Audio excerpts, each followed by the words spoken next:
Okay, so now we'll move on to policies.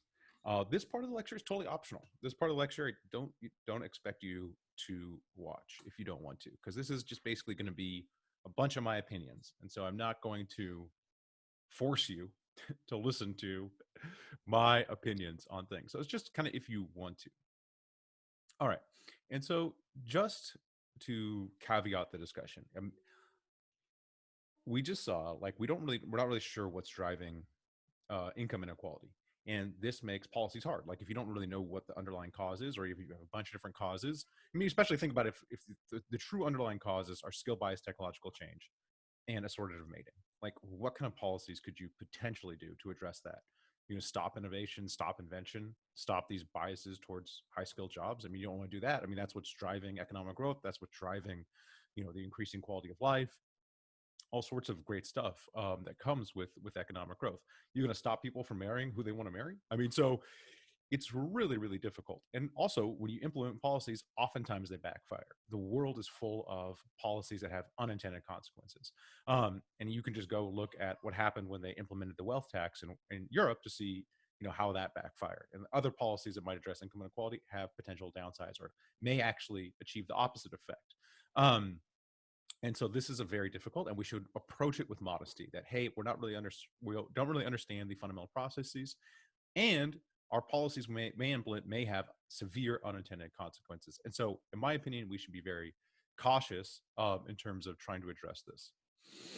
Ultimately, the easiest thing to do, in my opinion, is redistribution. So the government is actually very good at redistribution. So especially in the U.S. Or where we are very effective at taxing. So just the tax gets taken right out of your check, um, and we are very effective at distributing that money to people. We saw in the pandemic, government was very good at just sending checks to people. So just moving money from one group of people to another group of people is actually something the government is very good at. All right, and so you can see at the U.S. this is pre-tax measures. So this is Gini coefficient, which is a measure of inequality. So here are your pre-tax measures, okay? And then over here are your post-tax measures. So you can see is like many countries have high degree of redistribution, kind of moving from here to here. And so you could theoretically just move this line over here, which would go a long way to making the US look like some of these other countries. So if you just increase redistribution, so if you just increase kind of income tax at certain levels, and then increase negative income tax, which is moving it to the bottom. You could easily, I mean, this could be easily done. You could do this in the form of a negative income tax. You could do it in UBI, which they're essentially the same, a very, very similar idea, which is just like at the bottom level, we're going to give you money. At the top level, we're going to take money from you. So you could easily do that. In my opinion, that would be something that you probably should and could do. And that's just my opinion. Higher level of redistribution. That's my personal opinion. And especially, and I think it should just take the form of taking cash, giving cash. Instead of a variety of programs. Just take the money and then give it to people who are in that low income group. Let them decide what they want to do with the money.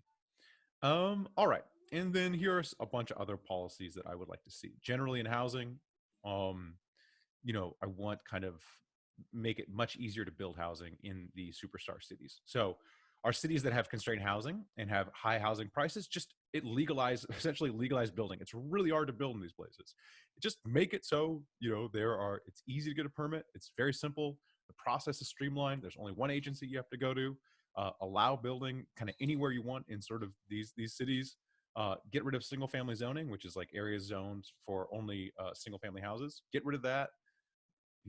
Relax all the regulations around building, and just let let a thousand flowers bloom. Let a thousand houses, apartments be built. That's my opinion on the education side. So basically, what we want to do, the ideal world we want to live in is that John Rawls world where it doesn't matter who you're born to, and we want to maximize human flourishing. We want everyone to be able to kind of achieve the maximum of their capabilities. Really just be able to have maximum amount of options, maximum amount of kind of safety and health.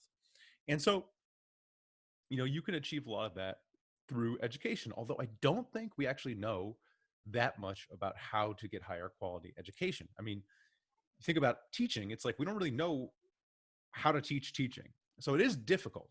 Here are some of the things we do know, though. Early childcare, early preschool has huge positive effects. So let's subsidize it. You know, positive externalities here, let's subsidize it. In public schooling, how do we get better public schools? There's lots of evidence that competition between schools makes the schools better. So let's do that.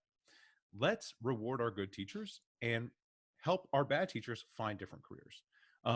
The current system is not set up to do that. The current system is just basically rewarding teachers for tenure, being there longer, and getting advanced degrees, which have no correlation to being a good teacher. So let's actually reward teachers who are good at teaching, and let's allow schools to lay off bad teachers. Currently, it's very hard to get rid of a bad teacher. In my opinion, that would go a long way to increasing the quality of our education, although maybe not. You know, again, let's be modest about it. Like I said, it's a bit of a black box. Strong social safety net. I mean, I think we actually have, it's much maligned in the U.S., but we actually have a safety net here. You know, there's the EIATC, which is like negative income tax. There's food stamps. There's housing choice vouchers, although those are limited in some of our cities. There's disability, there's unemployment insurance. And so we do have a social safety net. I would like to simplify it and just make it straight redistribution, just a straight, essentially UBI type of thing. Expand Medicaid basically also at the bottom of the distribution. That's just my again, personal opinion. And then also keeping in mind that we're going to have lots of disruption. Innovation is going to cause disruption. So, making sure that UBI or unemployment insurance is there, but also not being, understanding that there's more than life than income. And then ultimately for these workers, they need to have some meaning in their life. For workers that get displaced, they need to have some meaning. I don't actually think that can come from government. That's going to need to come from kind of the rest of us investing in our communities in a variety of ways with our time, volunteering or being a part of things bigger than ourselves. Be that a church, be that a union, be that, I don't know, some sort of club or some sort of volunteer activity. Again, that's just my personal opinion. All right, here's the evidence on the kind of rates of return, why you should invest in the subsidies. All right, a final word, just a final word. I'm sure no one's actually watching, but a final word is that I think there's a lot of pessimism around and a lot of like, oh, this is at the absolute worst time, everything's awful. What I've tried to do in this class is give the historical perspective that, 2020 wasn't a great year, obviously, but there are lots of signs of progress. In many ways, things are much better, even in 2020, than there were in the past. There's lots of things to be hopeful, to be grateful for. And one of my favorite sci-fi short stories is about a guy who invents a time machine, travels to the future, 30 years in the future, and it's just terrible. It's like an apocalypse. It's like, it's awful. Travels back. Everyone's like, hey, how's the future? He's like, it was great. It was fantastic. Paradise, utopia. Sure enough, 30 years later, it's a paradise. It's a utopia because people had the belief that that's what they were working towards. And so I think it's important to keep in mind, like, that things are getting better along a host of measures. And we are working towards, an even better society, to be part of that instead of being part of trying to tear things down. We do live in amazing times. So think of all the invention around us. There are 2 vaccines right now that were produced in 9 months. We were told at the beginning of the pandemic it would take a year. 9 months later, we got 2. There's also the English one, the Russian one. I mean, I don't know how much you believe that, but also seems like it works okay. So that's an incredible amount of innovation in a short amount of time that happened. That's something to be hopeful about. And that vaccine, the Moderna one, I believe, or maybe both of them, are both mRNA, which is like a whole new type of technology, which has, incredible possibilities. It's also important to note that, other forms of energy have really gone down in price over the last 10 years. So solar's fallen by 90% in terms of price, wind by 70%, battery technology by 87%. So these are phenomenal progress in clean energy. Impossible foods. It's possible in the future that we can grow our food in a lab instead of having to kill animals. That's incredible.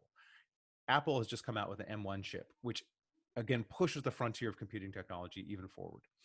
We have driverless cars, or the driverless cars are becoming better and better. Waymo just released their new update in Phoenix, where now you can take it without a human driver. That is going to transform our cities and make them much more livable and much more cheaper to live, because you could essentially live in a number of new locations.